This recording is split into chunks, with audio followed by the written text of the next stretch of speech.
고린도후서는 무엇을 말하는가? 고린도전서가 기록이 되고 나서 약 1년 뒤에 고린도후서가 기록된 것으로 보인다. 고린도전서는 에베소에서 AD 55년경에, 고린도후서는 마게도냐에서 AD 56년경에 기록되었다.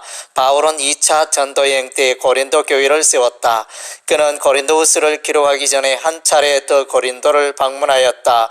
그러나 그 방문에서 바울은 충분한 사역의 효과를 거두지 못하여 눈물의 편지 혹은 엄중한 편지라 일컫는 글을 보내어 고린도 교회를 책망하며 경계하였다. 나중에 고린도에서 돌아온 디도는 바울에게 그 눈물의 편지가 효과가 있어서 고린도 교회가 회개하고 바르게 돌아섰다는 소식을 들었다. 이에 바울은 고린도후서를 기록하여 디도에게 보내고 얼마 뒤에 세 번째 고린도를 방문하였다. 고린도후서는 바울의 자서전이라 불리기도 하지만 바울의 사랑의 편지라 할 수 있다. 바울은 고린도 교회에 대하여 교사가 아니라 부모와 같은 심정으로 그들을 교훈하고 있다. 바울은 고린도 교회에 들어와서 그의 교훈을 대적하고 분열을 일으키는 자에 대하여 거짓 사도 사탄의 일꾼이라 불렀다. 그들은 율법 조문의 직분자이며 정죄의 직분자이지만 바울 자신은 영의 직분자이며 의의 직분자라고 말하고 있다. 고린도에서 복음을 전하여 교회를 세울 때 바울은 율법을 어기면서 하나님을 경외하라고 사람들을 권한다는 제목으로 고소되어 고린도 법정에 서기도 하였다. 따라서 바울을 대적하는 율법의 행함을 강조하는 율법주의자였을 것이다. 그들은 다른 예수를 전파하였고 다른 영을 받게 하였고 다른 복음을 전하는 자들이었다. 또한 이들은 바울이 사도가 아니라고 주장하였다.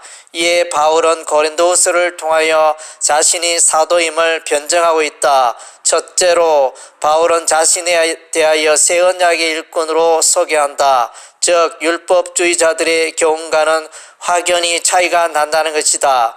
바울의 교훈은 율법 조문으로 하지 아니하고 오직 영으로 하였던 것이다. 모세도 시내산에서 내려올 때 그 얼굴에 광채가 있었지만 그것을 뛰어넘어 새 언약의 일꾼들은 복음으로 말미암는 주의 영광으로 충만하였다는 것이다.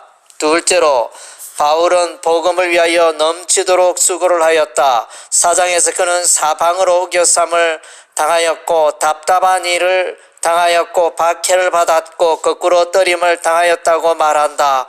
또한 11장에서 그의 고난을 보다 상세하게 말하고 있다. 저희가 그리스도의 일꾼이냐 정신이 없는 말을 하거니와 나도 더욱 그라도다. 내가 수고를 넘치도록 하고 옥에 갇히기도 더 많이 하고 매도 수없이 맞고 여러 번 죽을 뻔하였으니 유대인들에게 40에 하나 감한 매를 5번 맞았으며 3번 태장으로 맞고 1번 돌로 맞고 3번 파설하는데 일주야를 기품에서 지냈으며 여러 번 여행의 강의 위험과 강도의 위험과 동족의 위험과 이방인의 위험과 시내의 위험과 광야의 위험과 바다의 위험과 거짓 형제 중의 위험을 당하고 또 수고하며 애쓰고 여러 번 자지 못하고 줄이며 목마르고 여러 번 굶고 춥고 헐벗었노라.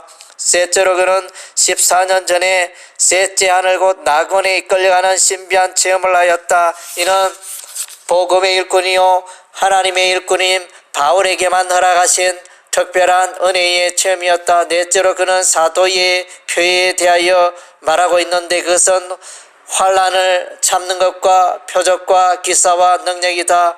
바울은 복음 전파를 방해하는 마술사 엘루마에게 권능을 행하여 맹인이 되게 하였다. 매를 많이 맞은 후 바울이 빌립보 감옥에 갇혔지만 옥문이 열리는 기적이 일어났다. 다섯째로 고린도 교회를 향한 바울의 넘치는 사랑이다.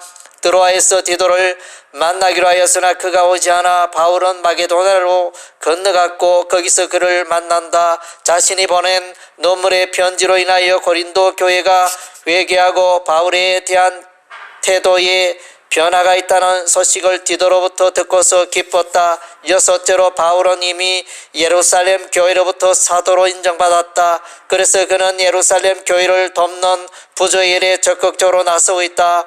바울은 아시아 교회와 마게도냐 교회와 아가이아 교회가 예루살렘 교회를 주 안에서 하나로 연결하고 있는데 그것은 예루살렘 교회를 위한 연보의 일이다.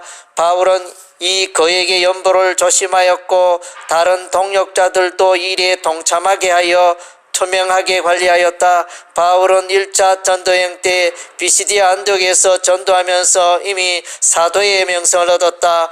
바울은 마게도냐에서 고린도후서를 기록하여 고린도로 가는 디도에게 붙였다.